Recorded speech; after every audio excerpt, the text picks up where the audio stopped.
Perdón, qué pena. Yo me amor, bien, bien.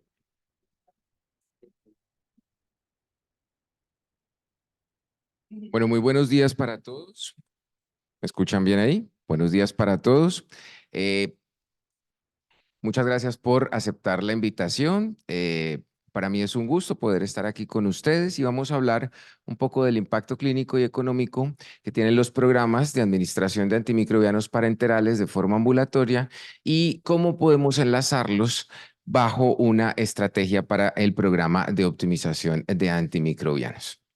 Hoy estamos conmemorando el Día Internacional de la Mujer, que personalmente creo que es un recordatorio de todo lo que nos falta por hacer respecto a la igualdad que tienen las mujeres y los problemas que han tenido las mujeres para hacerse sentir, para demostrar su valor y también para poder de la mano de los hombres competir de manera justa y sana, algo que no pasa todavía ni en nuestro país ni en muchas partes del mundo. Y también les quiero recordar que el alma y la persona que organiza este congreso es una mujer. Entonces, para todas las mujeres, aplauso para todas las mujeres y recordar que hay que seguir bajo esa vía. Estos son mis conflictos de interés. Y pues son los equipos maravillosos a los cuales yo pertenezco, tanto en Clínica Imbanaco, el Comité de Prevención y Control de Infecciones, el PROA, y la universidad bajo el Grupo de Resistencia Antimicrobiana de Epidemiología Hospitalaria, la Dirección de Calidad, liderada por el doctor Astolfo Franco, y pues nuestra famosa doctora Villegas, que coordina nuestro grupo en la universidad y que también asesora el Comité de Prevención y Control de Infecciones. Definitivamente cuando uno compara los manejos de muchas patologías como sepsis y evalúa los programas de optimización de antimicrobianos, pues se da cuenta que la mitad de los combos, por ejemplo, del famoso combo de sepsis que lleva más de 2 décadas, con algunas diferencias, algunos cambios y algunas adiciones, pues antimicrobial stewardship juega un papel fundamental. Tomar cultivos, idealmente antes del inicio de antibióticos, administrar antibióticos, reanimar muy bien al paciente y tener un marcador que permita predecir qué tan bien estamos haciendo la reanimación, hacen parte de los manejos iniciales en sepsis, pero miren que en el marco de un PROA, identificar factores de riesgo para escoger el antibiótico adecuado de forma empírica en el paciente y usar antibióticos a dosis con una duración correcta basado en la epidemiología local, pues es la mitad de los combos que manejamos para muchas infecciones. Y aquí es importante con respecto a esos puntos del programa de optimización de antimicrobianos, recordar que la epidemiología local es la base o la clave para poder tener una guía de uso de antibióticos. Las guías de uso de antibióticos deben ser basadas en epidemiología local, primero porque los perfiles epidemiológicos institucionales, idealmente distribuidos por género, especie y por tipo de muestra y perfiles de resistencia, pues permiten dar una luz sobre cómo deberíamos tener los antibióticos por patologías. Entonces, esto es vital, el perfil microbiológico, para poder articular un programa de optimización de antimicrobianos. Los factores de riesgo también juegan un papel fundamental, específicamente para algunas bacterias resistentes o algunos mecanismos de resistencia en mención. Estos son algunos de los factores de riesgo para betalactamasas de espectro extendido, como el uso previo de cefalosporinas de tercera generación y Aztreonam, el uso previo de quinolonas, tener 2 infecciones en los últimos 6 meses, 3 infecciones en el último año para Escherichia coli, las hospitalizaciones recientes y algunos otros publicados en la literatura que hacen que nuestro manejo empírico deba cambiar. También es importante algunos microorganismos que tienen alta mortalidad, sobre todo en infecciones asociadas al cuidado de la atención en la salud, como Pseudomonas aeruginosa, y algunos de los factores de riesgo para este bacilo gram negativo, como el uso de múltiples terapias de antibióticos, incluidas carbapenémicos, quinolonas, cefalosporinas de cuarta generación, estar en unidades de cuidado intensivo y el uso de dispositivos invasivos por varios días o semanas, como sondas vesicales, tubos orotraqueales o catéteres venosos centrales. Usar el antibiótico correcto también implica usar la dosis correcta y la duración correcta de los tratamientos. Y en este simposio hemos hablado muchísimo sobre las duraciones y varios conferencistas han mostrado que la evidencia científica cada vez nos dice que los tratamientos acortados funcionan de la misma forma que los tratamientos prolongados. Este es un ejemplo no solo para infecciones como pielonefritis, sino también para infecciones más complicadas como una infección intraabdominal, bacteremias, inclusive, donde están esas famosas definiciones de 10, 14 días, pero miren que con una semana podría ser suficiente. Infecciones de piel y tejidos blandos e inclusive para infecciones que clásicamente requieren y han requerido muchos más días de tratamiento, pues ahora los días de tratamiento son significativamente menores. De la mano de usar la epidemiología local, evaluar factores de riesgo y adicionalmente darle al paciente el antibiótico correcto a la dosis correcta y con la duración correcta están los criterios que un paciente debe tener para su salida. ¿Por qué? Porque si un paciente tiene el tratamiento correcto y tenemos un cultivo, podemos desescalar y dar el antibiótico muy enfocado hacia el perfil de resistencia de esa bacteria, pues el paciente va a evolucionar muy bien y muy probablemente vamos a pensar en darle una alta temprana. Pero hay algunas cosas que deben cumplirse para esas altas tempranas. La infección debe evolucionar favorablemente. Y esto es algo que podemos ver tanto clínicamente como en términos de paraclínicos. Infecciones localizadas sin sepsis, comorbilidades tratables en casa, pacientes con criterios de salida estipulados por las instituciones hospitalarias o planes de atención definidos en casa son algunos de los criterios que nos van orientando de que un paciente pudiera abandonar el hospital y ser atendido en forma ambulatoria.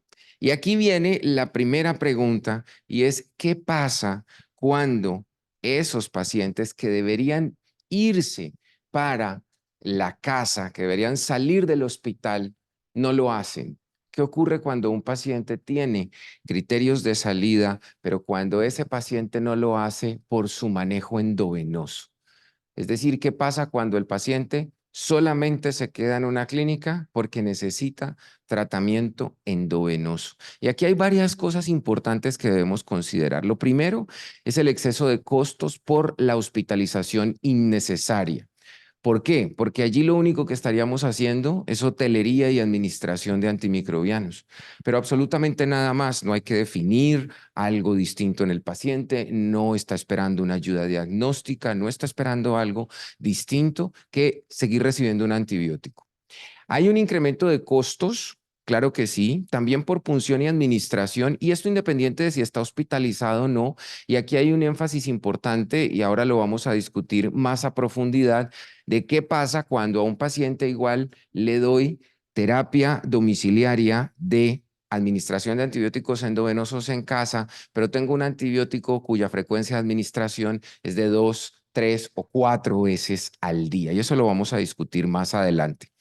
Hay un incremento en el riesgo de infecciones y este, quizá junto al incremento en el riesgo de eventos adversos, es uno de los que más me preocupa a mí personalmente. ¿Por qué? Tener un paciente dentro de un hospital es un riesgo. Eso creo que todos los que trabajamos en calidad y seguridad del paciente lo tenemos claro. Un riesgo para que el paciente se te caiga, te haga una flebitis, se te infecte, te haga cualquier tipo de evento adverso, ocurra un error en la medicación, en la identificación. Y esto, pues, lo podemos evitar ¿cómo? Sacando al paciente de la clínica definitivamente. Pero, pues, el paciente sigue hospitalizado. Y este es un punto importante para las personas que están de cara a lo administrativo o para los que tenemos que responderle a la dirección médica aportando a la eficiencia hospitalaria administrativa. Y es que hay un deterioro de la eficiencia hospitalaria administrativa cuando tienes a un paciente hospitalizado que no tiene criterios de hospitalización, pero solamente está allí porque está recibiendo manejo endovenoso. ¿Y por qué menciono este argumento? Principalmente por esto. Estos son los indicadores de eficiencia hospitalaria administrativa. Existen muchos indicadores, pero los de eficiencia hospitalaria administrativa son básicamente tres. El primero de ellos es el porcentaje de ocupación, la proporción de ocupación. ¿Qué tanto usted tiene ocupada la clínica? ¿Listo? ¿Qué tantos pacientes tienes allí? El siguiente es la razón de giro cama, es decir, de todos los pacientes que tú has atendido, egresos y traslados. Recordemos que un egreso es un paciente que se va a la casa, que fallece, que es remitido a otra institución, que se fuga. Eso también es un egreso. Y estos más los pacientes trasladados entre los diferentes servicios sobre el total de las camas disponibles es la razón de giro cama. ¿Qué tanto usas la cama? ¿Qué tanto acuestas y acuestas pacientes allí? Y el último es el promedio de días cama ocupada. El promedio de días cama ocupada es qué tanto se te queda un paciente en el hospital. Ese surge del total de los días cama ocupada que tienes sobre el total de los pacientes atendidos. Aquí es importante tener en cuenta que tanto promedio de días cama ocupada como razón de giro cama tienen una relación inversamente proporcional cuando tienes la clínica con una ocupación constante o en aumento. Es decir, si tu promedio de días cama ocupada disminuye, tu razón de giro cama va a aumentar y eso mejora la eficiencia hospitalaria administrativa. Pero ¿qué pasa si usted tiene un paciente en la clínica que solamente está recibiendo manejo endovenoso y le está aumentando su promedio de días cama ocupada? Pues que la razón de giro cama va a bajar, es decir, que usted esa cama no la va a utilizar tanto como la utilizarías si ese paciente se fuera y entrara otro paciente. Y hay otro punto importante y es que los pacientes tienden a dejar mucha más utilidad en los primeros días de hospitalización. La razón de esto es porque hay un despliegue mayor de interconsultas, ayudas diagnósticas y otro tipo de cosas que en un paciente que solamente está recibiendo antibióticos no va a pasar. Ahora, esto es el escenario que les estaba contando. Miren, en un porcentaje de ocupación constante, cuando el promedio de días cama ocupada aumenta, tu razón de giro cama disminuye y la eficiencia administrativa está en descenso. Inclusive, cuando tu clínica se llena más, es decir, cuando tu porcentaje de ocupación sigue aumentando, porque tú podrías decirme, no importa, Cristian, porque yo estoy metiendo más pacientes. De todas maneras, vas a notar un descenso si el promedio de días cama ocupada aumenta en la eficiencia hospitalaria administrativa. Y pues si usted está muy de malas, es decir, si aparte de todo a usted no le llegan pacientes a su hospital, pues ahí sí que es cierto que la eficiencia no solamente disminuye, sino que se empieza a deteriorar. ¿Ya? Porque hay algunas personas que argumentan que si la clínica no está muy llena, no hay afán de darle salida al paciente. La verdad es que eso deteriora la eficiencia hospitalaria administrativa. Entonces tenemos un problema.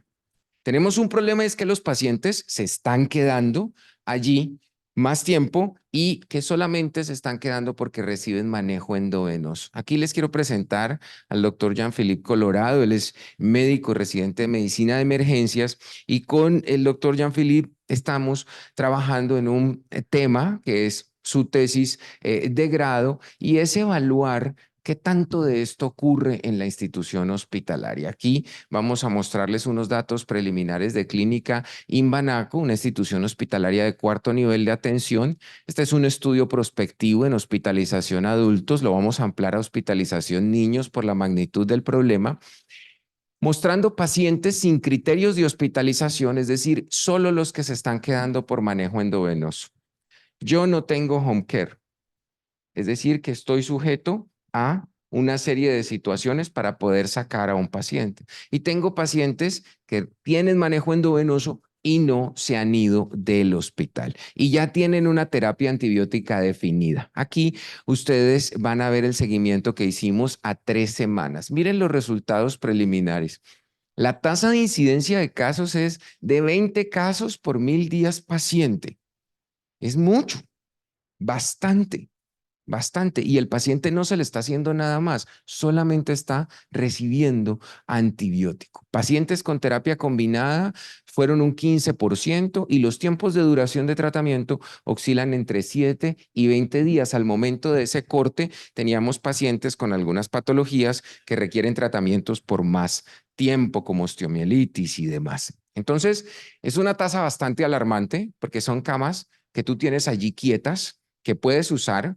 Yo no tengo un porcentaje de ocupación disminuyendo. De hecho, a veces no sabemos dónde meter a los pacientes, es decir, un porcentaje de ocupación que va aumentando. Entonces, eso me retrasa mucho más la eficiencia hospitalaria administrativa. Y miren la distribución de tratamientos por tipo de antimicrobiano. Algunos tratamientos que ustedes ven aquí: ceftazimab avibactam, ceftriaxona, ertapenem, piperacillin tazobactam, vancomicina, daptomicina. El punto es que hay antibióticos en los que no puedes hacer el switch de terapia endovenosa a terapia oral, porque uno diría, bueno, pues entonces pasémoslo a vía oral, si el tracto gastrointestinal está bien, si no hay ningún problema con la absorción del antibiótico, cambiamos el endovenoso al de vía oral y te evitas ese problema, pero pues hay algunos pacientes en los que definitivamente no podemos hacer ese cambio. Y entonces vamos a empezar a hablar de un poco de cómo podría uno mejorar esa eficiencia hospitalaria administrativa, cómo podría yo salir de este problema y pues los programas de tratamiento antimicrobiano parenteral ambulatorio que llevan mucho tiempo en el mercado, tienen evidencia científica de más de 2 décadas. eh, en muchas de las revisiones de la literatura que uno hace, el éxito terapéutico está por encima del 90%. Es decir, funcionan muy bien. Les quiero decir que cuando uno revisa la literatura y empieza a mirar qué hacen en otros países, se da cuenta que aquí estamos bastante atrasados en este punto. Y estoy comparándonos puntualmente con países europeos como el Reino Unido, por ejemplo, donde han avanzado significativamente mucho más que nosotros. Hay menos del 10% de reingresos hospitalarios, porque uno también podría decir, bueno, pero lo sacas, Cristian, y vuelve rápido. Recuerden que reingresos es un indicador que le muestra a uno que también está haciendo las cosas. Y los beneficios son la seguridad y la eficacia que ha sido demostrada. Que recuerdan que es un problema que tenemos de un paciente hospitalizado, la disminución del riesgo de infecciones asociadas al cuidado de la atención en la salud. Para los que trabajamos en prevención y control de infecciones, creo que la premisa más grande que uno tiene es saque rápido a los pacientes. Desinvada, saque rápido, pare antibióticos, sáquelo, sáquelo, sáquelo. O sea, lo que uno no quiere tener, contrario a lo que los administrativos a veces dirían, y es una contradicción, es que uno dice, no, entre más rápido saque uno al paciente, mejor, porque está a riesgo de hacerme cualquier cantidad de cosas. Disminuye el riesgo de eventos adversos a los pacientes. Ahora vamos a profundizar en este punto. Y es útil definitivamente en el marco de los PROA porque es una manera de hacer de escalamiento. Recuerden que no solo bajar el espectro de un antimicrobiano en un tratamiento para un paciente es de escalar y genera un ahorro en costos médicos por hospitalización. Pero aquí viene el mejor punto. El punto para hospitales, y sé que es la realidad de muchos hospitales, que estamos asfixiados porque tenemos mucha gente allí hospitalizada, y es mejorar la eficiencia hospitalaria administrativa. ¿Bajo qué hipótesis? Bajo la hipótesis de que frente a un porcentaje de ocupación constante o en aumento del hospital, como lo vimos ahora, nosotros consideramos que dar un egreso seguro a los pacientes usando la terapia parenteral ambulatoria va a disminuir el promedio de días cama ocupada. Y recuerden lo que hablamos ahora, si yo logro disminuir mi promedio de días cama ocupada, aumento mi razón de giro cama. Y es precisamente lo que pasa aquí. En un porcentaje de ocupación constante, si bajas tu promedio de días cama ocupada, por esa relación inversamente proporcional, vas a aumentar la razón de giro cama y vas a tener un incremento de la eficiencia hospitalaria administrativa. Y si tu clínica igual sigue teniendo un aumento del porcentaje de ocupación, cuando el promedio desciende, aumenta la razón de giro cama y ese es el mejor momento. Es decir, usted le llega al paciente, lo investiga, lo diagnostica, define chao, lo sacas y sigue otro paciente. O sea que ese es el mejor momento de la eficiencia hospitalaria administrativa. Esto es todo lo que todos quisiéramos que ocurriera con nuestros pacientes en los hospitales. Claro, hay algunas variaciones de acuerdo a los modelos de contratación y en algunos escenarios al tipo de paciente, pero en general es lo que uno busca. Ahora, como lo mencionamos, los criterios para el manejo en casa pues están establecidos y esto ha sido estudiado ampliamente en los cuales las infecciones que sean estables, que ya hayan mejorado, un paciente que clínicamente esté muy bien, un paciente afebril por más de 24 horas, que tenga paraclínicos que se estén normalizando, que esté normotenso, que tolere la vía oral o inclusive que no tenga alteraciones en la absorción gastrointestinal, donde uno podría pensar en ese switch a oral, pues funcionaría perfecto para sacar mi paciente y también en el marco de la terapia parenteral ambulatoria. Pero ¿cuál es el problema que tenemos acá? Que a veces no hay opciones para tratar de forma ambulatoria por vía oral a los pacientes. O sea, ¿qué le vas a dar al paciente que está terminando un tratamiento por una KPC? ¿Qué le vas a dar a un paciente que está terminando un tratamiento por una MDM? Inclusive para BLES, que uno diría, pero las opciones son limitadas, las opciones orales son limitadas, o sea que vas a tener que pensar en manejos endovenosos. Y ahí es donde empieza el match con la terapia parenteral ambulatoria. Les quiero mostrar algo del modelo que vamos a discutir y de cómo uno podría incidir en cada una de las partes de este modelo. Yo estoy pensando en darle un egreso a un paciente donde definitivamente tengo que tener o cumplir con unos criterios de alta. Tengo que descartar que no le pueda dar terapia oral a ese paciente, es decir, definitivamente no hay una opción oral, le estoy dando opción endovenosa. ¿Y qué tanto está el acceso al sistema de salud de ese paciente? Recuerden que a veces hay pacientes que se nos quedan porque simplemente donde viven nadie puede llegar. Entonces, pues si home care, ¿de qué si no hay cómo manejar al paciente? O hay pacientes que por otro tipo de condiciones no se van del hospital. Eso es importante tenerlo presente. Los accesos vasculares de los pacientes. Ayer lo hablamos ampliamente con la jefe Ángela Barrero que está acá y es definir el acceso vascular para ese paciente. ¿Cuánto va a durar el tratamiento? ¿Cuántos días más faltan? ¿Qué tipo de acceso vascular le voy a dejar a ese paciente al cual le voy a dar salida y estoy pensando en darle un manejo endovenoso? Y esto tiene mucho que ver con situaciones del mismo antibiótico, el pH, la osmolaridad, cómo lo voy o lo debo aplicar.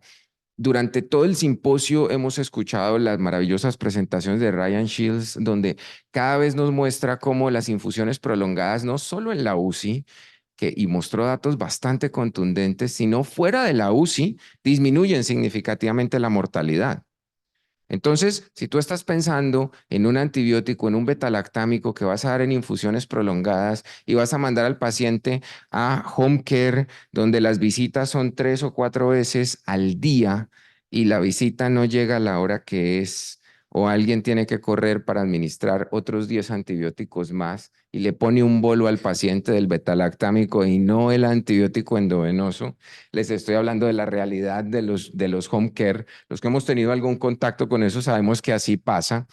Pues qué éxito terapéutico vas a tener ahí si estás administrando mal el antibiótico. Y algunos factores de riesgo para los accesos vasculares, probabilidades de trombosis y demás. O sea que aquí hay que definir muy bien esto y esto va muy de la mano de tener programas de accesos vasculares que orienten las vías de administración para poder darle salida al paciente. Y finalmente, la disponibilidad de tecnología, un listado de medicamentos, disponer de una central de mezclas para hacer las preparaciones, lo que tengas, un programa de home care altas tempranas y los infusores. Y entonces vamos a hablar en detalle de estos insumos que tú estás viendo acá. Vamos a discutir cómo funcionan los infusores. Les quiero decir que esto ha sido estudiado por bastante tiempo. Es decir, hay muchos países en el mundo que tienen programas de terapia parenteral ambulatoria con infusiones y con infusores y que funcionan perfectamente. Sobre todo, no solamente para antibióticos, sino también para dolor y en pacientes oncológicos. ¿Cómo funciona este aparatico que ustedes están viendo aquí? Este es el infusor. Tenemos un reservorio elastomérico. Ese reservorio elastomérico es esto que ustedes ven aquí, al cual le vamos a infundir o lo vamos a llenar de un antibiótico determinado. Este es el puerto del llenado y lo que va a ocurrir cuando tú infundes el antibiótico es esto. Ven ustedes como un balón. Hagan de cuenta que ese elastómero va a empezar a hincharse.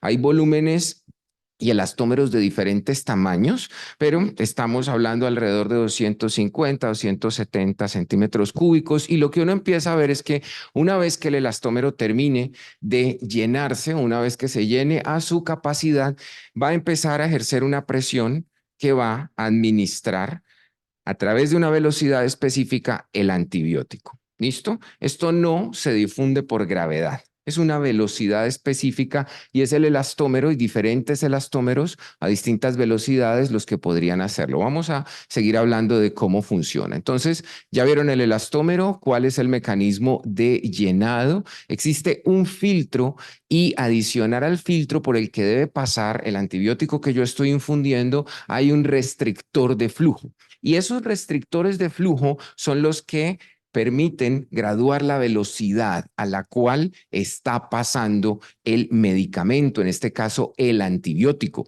Hay diferentes modelos. Ustedes ven elastómeros que tienen, todos deben tener un restrictor de flujo, pero hay algunos que pasan a velocidades constantes y otros que tienen restrictores de flujo adicionales.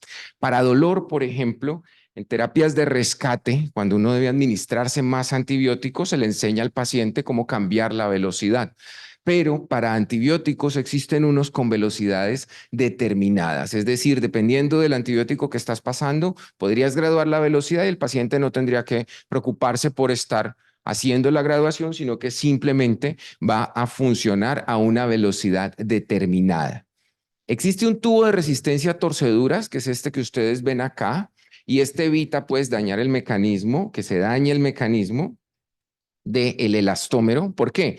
Porque recuerden que pues el paciente va a andar con esto. Entonces, pues que el paciente se descuide y se siente encima de él, pues y aplaste el elastómero, pues no puede pasar eso. Y eso tampoco debe pasar porque hay una cubierta plástica, que es esta. Esta cubierta plástica evita que el paciente que está cargando el elastómero, al sentarse, al ponerle, acodarlo, pues pudiera dañarlo y pudiera cambiar la velocidad. Ahora, ¿cómo funciona la velocidad? O sea, ¿cómo ocurre la administración del antibiótico? Esta ocurre a través de la ley de Poiseuille. En la ley de Poiseuille existe una velocidad de flujo nominal o de flujo laminar, es decir, una velocidad constante, porque recuerden que vamos a tener una velocidad constante y esa velocidad es calculada por el diferencial de las presiones de los restrictores, es decir, del restrictor que vimos que está en el elastómero por el diámetro elevado a la 4 del restrictor, esto dividido entre la longitud del restrictor por la viscosidad de la preparación del antibiótico. Y esto multiplicado por pi. Es decir, que en todos se calcula la velocidad de acuerdo a este principio y eso es lo que hace que uno pueda tener diferentes velocidades. Entonces tenemos una bomba de infusión que no necesita estar conectada a ninguna fuente de electricidad, que tiene una velocidad programada y que tú puedes administrar. ¿Qué es lo que seguiría? Bueno, Cristian, sí, el sistema pudiera funcionar, funciona, pero ¿qué pasa con los antibióticos? ¿Qué pasa con las diferentes concentraciones? ¿Qué pasa con la temperatura? ¿Qué pasa con algunas otras variables que podrían, la luz, que podrían afectar hasta cierto punto la administración del medicamento? Entonces, vamos a ver qué puede influir o qué factores podrían influir en la velocidad de flujo. Miren, esta es una bomba, por ejemplo, con uno de los elastómeros ya parcialmente lleno. El tipo de diluyente puede influir en que aumente o no la velocidad más o menos un 10%. si es destroza o si es solución salina normal. Si es destroza, aumentará en promedio un 10%, si es solución salina, disminuirá en promedio un 10%. La temperatura, 2,3% por cada grado centígrado adicional. Esto aumenta la velocidad. La disminución de la velocidad, 0,5% por cada 2,5 centímetros por debajo de la altura del acceso vascular. Es decir, que si yo tengo el elastómero, si yo tengo, por ejemplo, un central de inserción periférica y yo tengo el elastómero a esta distancia, va a funcionar a la velocidad a la cual ha sido llenado, pues dispensado el elastómero. Pero en la medida en que yo vaya bajando, digamos, si lo tengo en el piso, podría disminuir un 0,5% la velocidad. Miren que no es algo que genere una variación enorme, pero sí hay que tener en cuenta que son algunas recomendaciones para uno darle a los pacientes. Y las variaciones del llenado. Cuando el llenado está a menos del 60%, el flujo laminal podría aumentar más o menos un 10% en promedio. O sea que tengo algunas características que son importantes para la velocidad, pero no la aumentan de una manera tan significativamente estadística. Ventajas importantes. No hay picos de los bolos de antibióticos. Y personalmente, y escuchando todo lo que hemos escuchado del simposio, de las infusiones prolongadas, creo yo que es una ventajota. Sobre todo porque en los programas de atención domiciliaria, pues no te va a demorar la auxiliar de enfermería 3 horas en pasarte la piperacina tazobactam. Va a poner un bolo y se va a ir.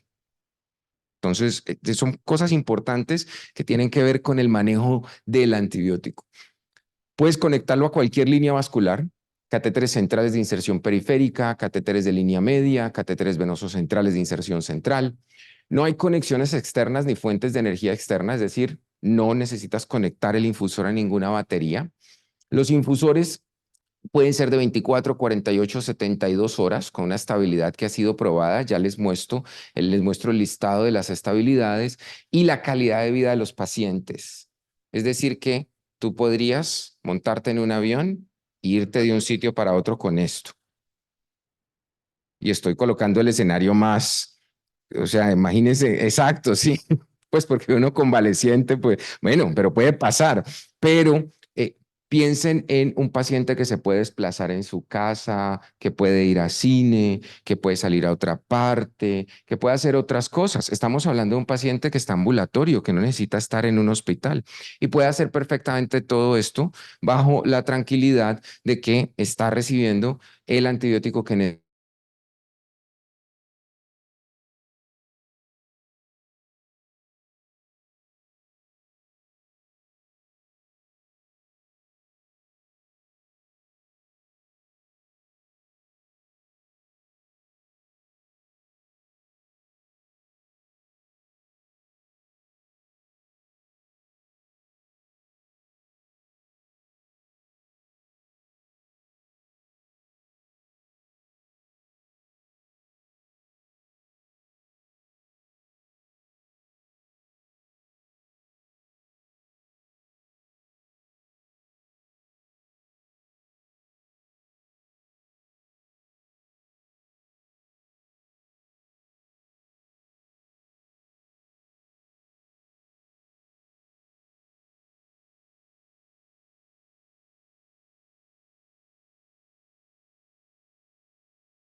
Otra pregunta tenemos, pregunta por acá. Yo iba a hacer un comentario respecto de lo que mencionaba el doctor Sampier, y es que si hay un reto importante en esta estrategia, bueno, y todas las que tienen que ver con prueba, es venderla a la dirección del hospital o a la gerencia. Entonces, este tema de costos es muy importante, pero tenemos que ser muy estrategas cuando lo vamos a presentar a la gerencia y es, listo, claramente necesito mejores medicamentos, necesito el costo de un buen farmacéutico clínico, necesito el costo de una buena central de mezclas, pero hay que tener en cuenta que también estoy ahorrando en eficiencia del personal de salud y que es un paciente que de no estar con esta estrategia seguramente estaría en una sala hospitalaria ocupando una cama a riesgo de eventos adversos que va a generar pues los sobrecostos que ya conocemos. Entonces, negociándolo de esa manera, creo que las direcciones y las gerencias lo pueden entender un poco mejor. Y efectivamente, doctor, esa es la clave de la negociación. O sea, la clave de la negociación es que cuando hablamos de eficiencia hospitalaria administrativa, estamos hablando directamente de dinero. Y cuando hacemos las comparaciones, y esa es una gran bendición que tiene esta tecnología, es que la tecnología no es costosa. Entonces, estamos hablando de un ahorro, de una diferencia de 7, 8 veces menos comparado con una hospitalización convencional, con un día de hospitalización convencional. Y creo que fue uno de los puntos que más me hizo sonreír cuando empezamos a hacer la aproximación de esta tecnología. Y es que a veces llegan soluciones, pero uno dice, pero venga, eso como, o sea, eso es carísimo, ¿no? No, pues tiene otros beneficios, sí, pero es que a veces cuando uno empieza las negociaciones de este tipo de soluciones, tienes que hablar como uno diría vulgarmente en plata blanca y ahí va a ser muy complicado hacer el quiebre y defendernos, pero ya cuando uno lo mira bajo esa dinámica y teniendo en cuenta, y por eso digamos que lo mencionamos mucho y gracias por volver a mencionarlo, la eficiencia hospitalaria administrativa y cómo impacta directamente eso en que puedas sacarle mucho más provecho a esa cama teniendo al paciente de una forma segura afuera, pues allí digamos que el argumento se vuelve un argumento muy, muy ganador. ¿Listo? Listo. Listo.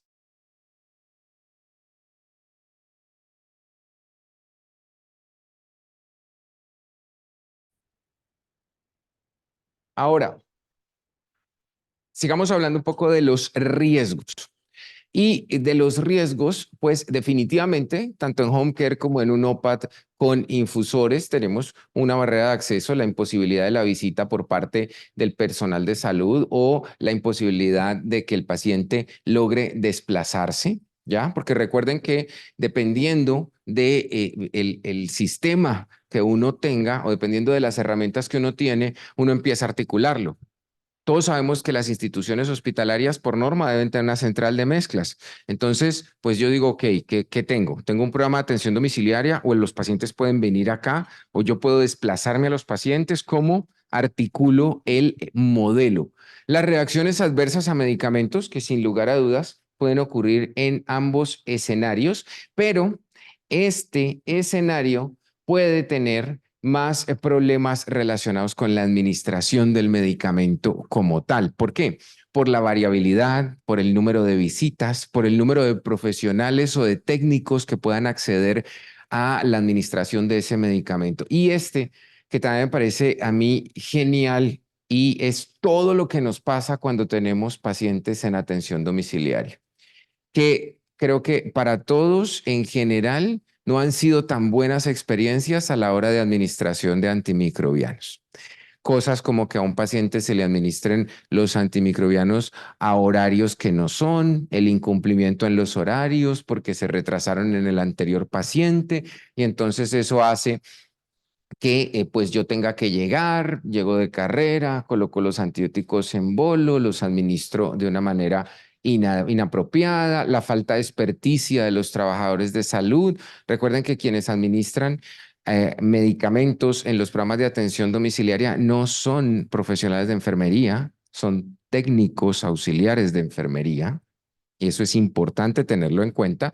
Los home care no tienen enfermeras profesionales que visitan a los pacientes, son técnicos auxiliares de enfermería.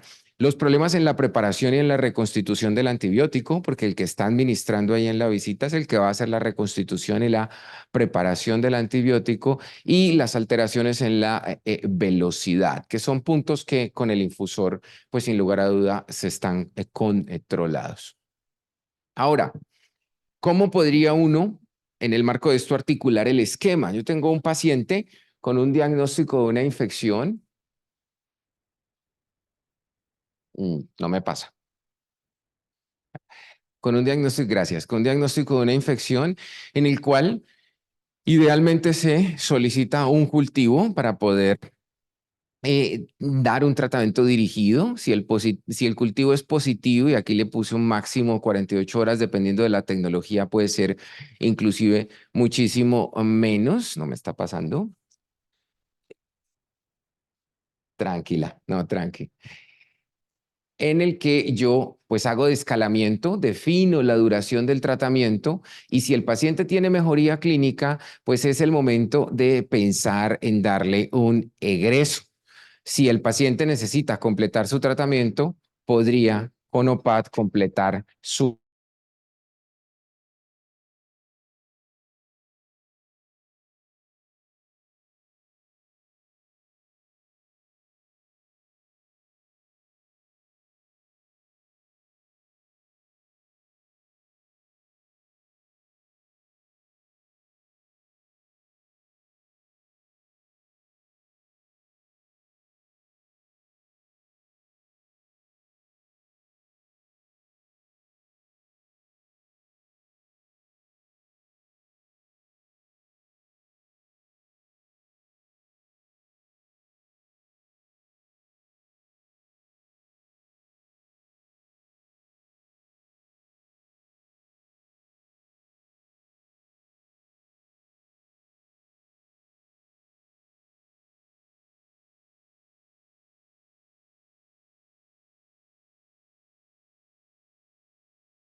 en este tipo de pacientes, que es a lo que le queremos apuntar con la eficiencia hospitalaria administrativa y con la mejoría de la eficiencia hospitalaria administrativa.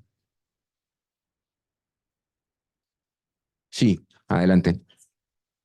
Enfermedad renal crónica estadio 5 con terapia de reemplazo renal en hemodiálisis. ¿Qué tanto se aclararía el medicamento en una terapia interdiaria o diálisis peritoneal continua, ambulatoria, sea sistematizada o manual? Bueno, jefe, esa es una pregunta para un nefrólogo, pero lo que yo le podría decir es que evidentemente allí sí habría que cambiar las velocidades de flujo. Es decir, muy probablemente sí haya que hacer un ajuste. Serviría el infusor. De hecho, la gran ventaja que podríamos tener allí es que las administraciones pueden inclusive cambiar su frecuencia, o la dosificación puede cambiar. Y que si el paciente está en hemodiálisis, pues el paciente sí que es cierto que va a ir, o sea, que va a acceder al sistema de salud. Entonces ahí puedo tener un poco más de control, pero sí hay que tener en cuenta parámetros como la dosificación, como la velocidad, sin lugar a dudas, y la frecuencia. Ven ustedes que en falla renal a veces hasta las frecuencias del horario de administración también cambian. Pero sí habría que, no sé si hay que cuadrarlo con el nefrólogo. Sí, exactamente. Bueno, y como lo mencionábamos en las opciones, cuando no sean orales, pues va a ser el manejo empírico, pero si la opción es oral, pues al paciente se le da antibiótico oral y si no cumple con factores de riesgo y le puedo dar el antibiótico oral, pues allí sería el final de este paciente. Yo voy a desescalar acá, después de haber dado el manejo empírico y considerar el egreso del paciente. Si el egreso se da, pues terminaría tratamiento con infusor y en caso tal de que el egreso no se dé, pues tendría que seguir revalorando el paciente hasta que finalmente pueda entrar a OPAD o hasta que termine su tratamiento. Puede ser que termine su tratamiento sin que cumpla con los criterios de egreso o de salida. También se puede aplicar este mismo modelo para patologías de infecciones de piel y tejidos blandos, ericipelas, celulitis, fascitis necrotizante en pacientes que ya no requieran o no cumplan criterios de hospitalización, infecciones del sitio operatorio, mordeduras, pie diabético, úlceras por presión sobreinfectadas, infecciones en pacientes quemados y en otro tipo de patologías infecciosas como artritis sépticas, fracturas expuestas y osteomielitis, estos en los cuales vamos a tener pacientes que me cumplan con el egreso, pero que no se vayan porque sigan teniendo el manejo hospitalario. Y esto es uno de los que en el estudio inicial que les mostré que está en curso, más hemos visto, por ejemplo, en Clínica Imbanaco. Neumonía adquirida en comunidad, neumonía intrahospitalaria, empiomas pulmonares y en fibrosis quística, donde los tratamientos también pueden ser tratamientos muy prolongados y pues allí también funciona muy bien. Bueno, la conclusión antes de escuchar sus comentarios o sus dudas o sus preguntas es que definitivamente los pacientes con terapia antimicrobiana que solo están en el hospital por indicación de manejo endovenoso cada vez son más. Y aquí yo los invitaría a ustedes a que hicieran el ejercicio de revisar que tantos de sus pacientes solamente están allí por recibir manejo endovenoso en la clínica, que tantos de sus pacientes ya se pueden ir, pero no se han ido porque no hay una manera de darles un egreso seguro. Y definitivamente la terapia parenteral ambulatoria con infusores es una solución segura que reduce costos de una manera muy significativa en pacientes que requieren tratamiento antimicrobiano endovenoso y que le pega a el objetivo de mejorar la eficiencia hospitalaria, sin lugar a dudas. Y pues es una prioridad pensar o articular el modelo de acceso a esta tecnología y cómo con lo que tenemos en las instituciones hospitalarias, bien sea que tú tengas atención domiciliaria, bien sea que tengas programas de altas tempranas o lo que tengas, cómo puedes articular la tecnología de los infusores para incluirla ahí. Bueno, muchísimas gracias por la atención. Perdonen los impases de la presentación y pues quedamos atentos a sus preguntas, sus dudas, sus comentarios con mucho gusto. Gracias, doctor. ¿Cuánto lleva desde que arrancó el concepto a la fecha y en dónde ha sido el país donde más se ha liderado? Es una muy buena pregunta. Más de 20 años. En Reino Unido, por ejemplo, ya hay todo un modelo en el cual los pacientes van directamente por sus infusores. Es decir, parten de una central de mezcla y tienen como lo que nosotros llamaríamos puestos de salud, más o menos. Así funciona. En los Estados Unidos es ampliamente difundido desde hace más de una década.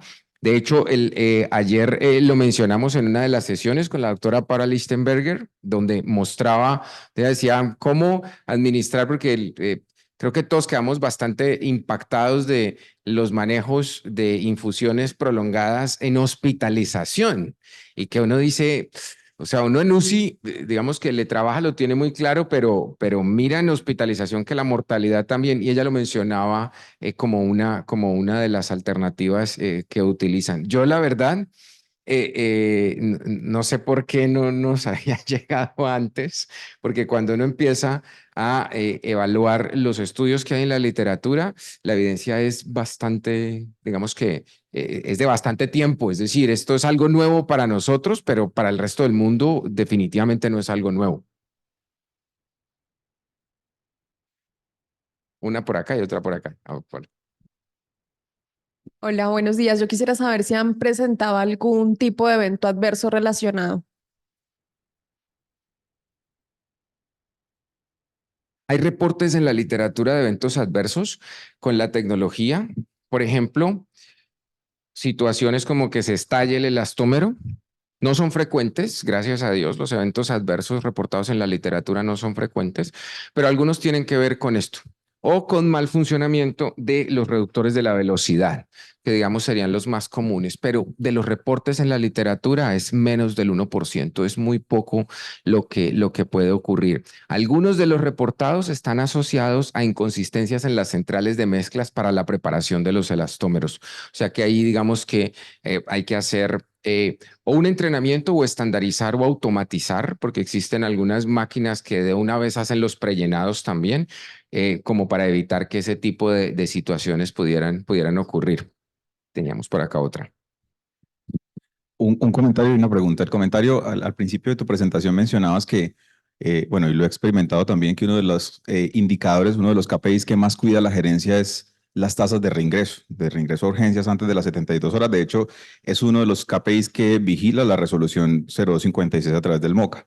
Entonces, mientras que avanzabas en tu presentación, se me ocurría que una de las maneras de venderle esta estrategia a la gerencia eh, es, digamos, desagregar ese porcentaje de reingresos a los servicios de urgencias por cuánto me están reingresando los pacientes por patologías infecciosas. Es que estamos hablando de tratamientos o de estrategias que no son para cualquier patología. Es una patología infecciosa que de presentarse en conjunto todas las desventajas del home care convencional, como lo mencionabas, probablemente va a llevar a una falla terapéutica y esa falla terapéutica probablemente o eventualmente se va a convertir en un reingreso.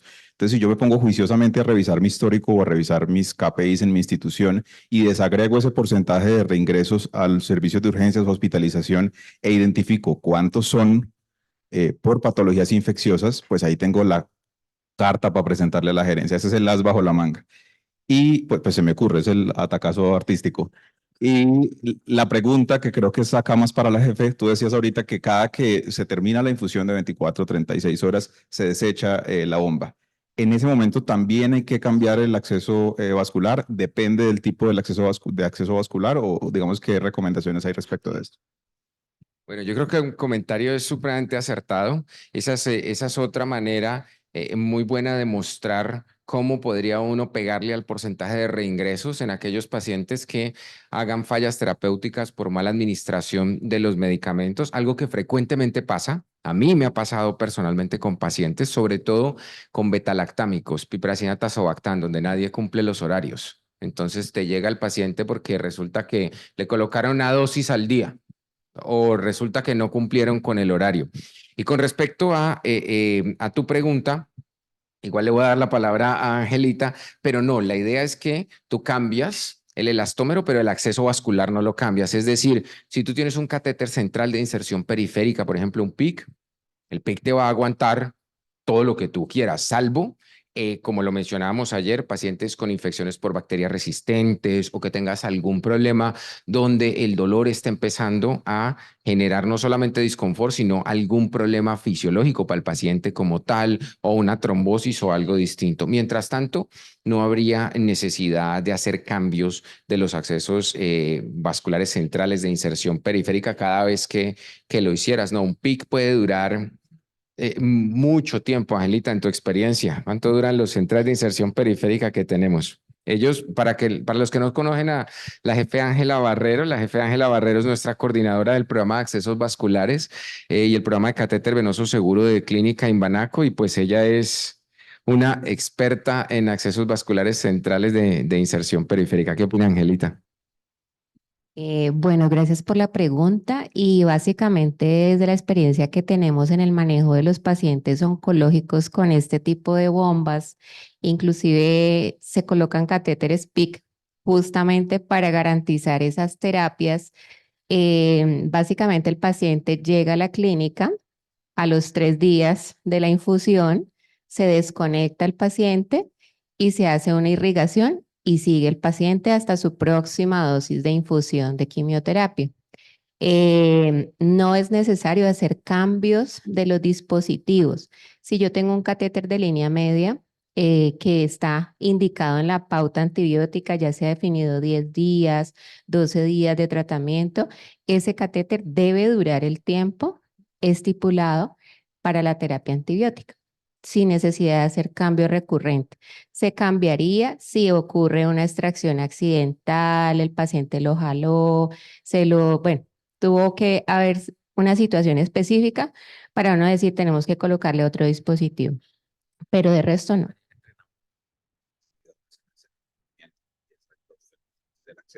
Exacto, sí.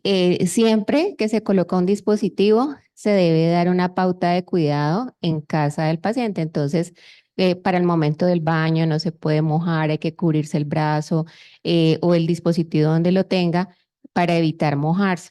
Inclusive están vendiendo unos dispositivos muy útiles para el tema de no mojarse el catéter, el acceso vascular.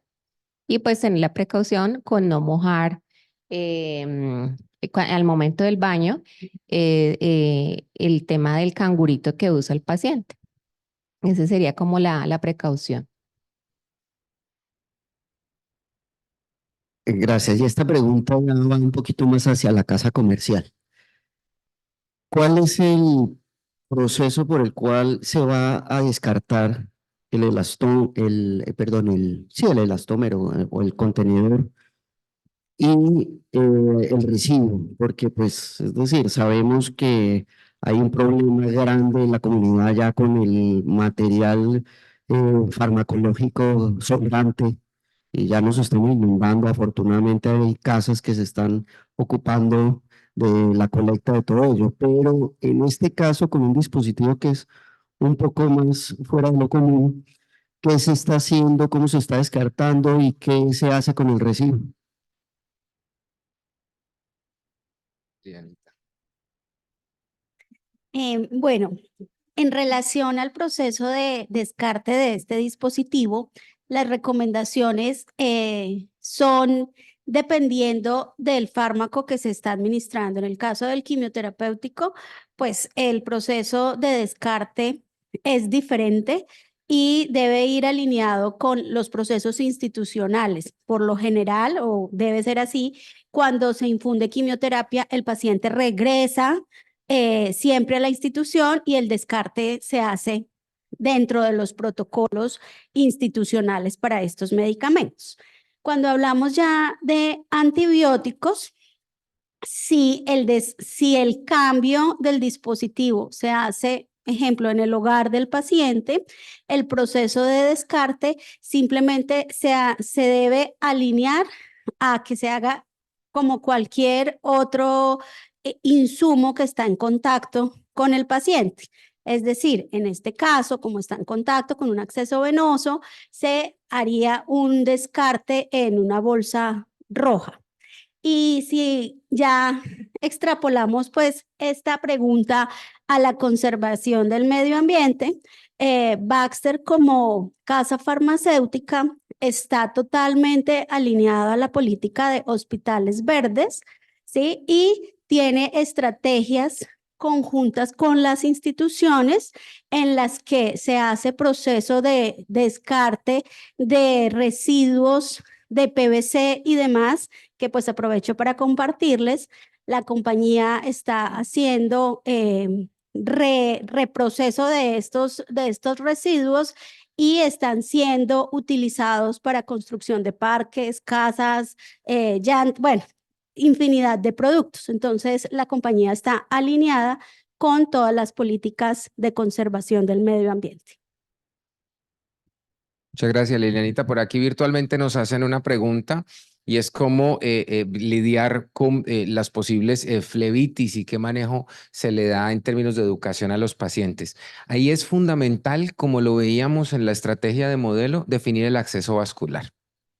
Es decir, si usted define de entrada bien el acceso vascular, dependiendo de lo que vaya a pasar, para determinar si es una línea media, si es un central de inserción periférica, con eso vas a controlar muchísimo de lo que podría pasar en un paciente de estos. Ahora, evidentemente aquí se controla mucho mejor el error humano, porque es que el infusor hace su trabajo, que es lo que no pasa en atención domiciliaria. Y el error humano en atención domiciliaria es el que causa la flebitis en los pacientes.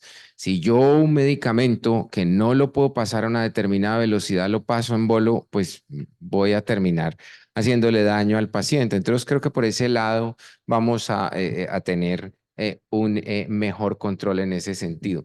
Hay un comentario en el chat que no quiero dejar pasar desapercibido y es que alguien dice, sí, bien por los infusores, pero lo que deberíamos hacer es mejorar los programas de atención domiciliaria. O sea, eso no va a pasar. Es decir, no vamos a tener enfermeras profesionales administrando antibióticos en atención. Eso no va a pasar jamás. Jamás va a pasar. No va a pasar porque el costo no va a dar y no lo van a colocar. Claro, a uno le encantaría uno tener enfermeras profesionales administrando antibióticos, como es el deber ser. Y uno decir, listo, pues la jefe no va a permitir que pase eso, no va a pasar algo en bolo, no va, pero esas situaciones no van a ocurrir. Y aquí quiero hacer la comparación con lo que hablábamos ayer de desinfección pasiva de puertos con tapas desinfectantes. La adherencia de la gente no va a mejorar, no van a tener adherencias del 100%. Yo creo que hay problemas en los cuales la tecnología es la que nos ayuda como solución y nos ayuda como solución en esos problemas en los que la maniobra por el error humano, definitivamente por más que uno trate de controlarla, ya no la puede controlar. Creo que el gran beneficio que tenemos los seres humanos en el marco de la tecnología que va surgiendo es que la tecnología es una solución para arreglar esos problemas que no podemos arreglar ni con educación, ni aumentando la adherencia o inclusive con dinero, porque es que esto tampoco es un tema de mejorarlo con dinero. Y esa es la razón por la cual a mí particularmente me parece que una de las grandes ventajas de esta tecnología es que principalmente limita en la ecuación ese error humano que dejamos de percibir y que se va a traducir en lo que el doctor mencionaba, reingresos, complicaciones, que es lo que vemos después en nuestras instituciones hospitalarias. ¿Teníamos más preguntas en el chat? Bueno, tenemos, sí, ¿dónde? Por acá, Majo. Yo tengo una duda. Para pacientes que están con terapia combinada, porque todo ha quedado como muy claro para un antibiótico, pero si tengo pacientes con terapia combinada, que lo vemos mucho ahorita en infecciones difíciles de tratar, ¿sería una alternativa? Esa es una excelente pregunta.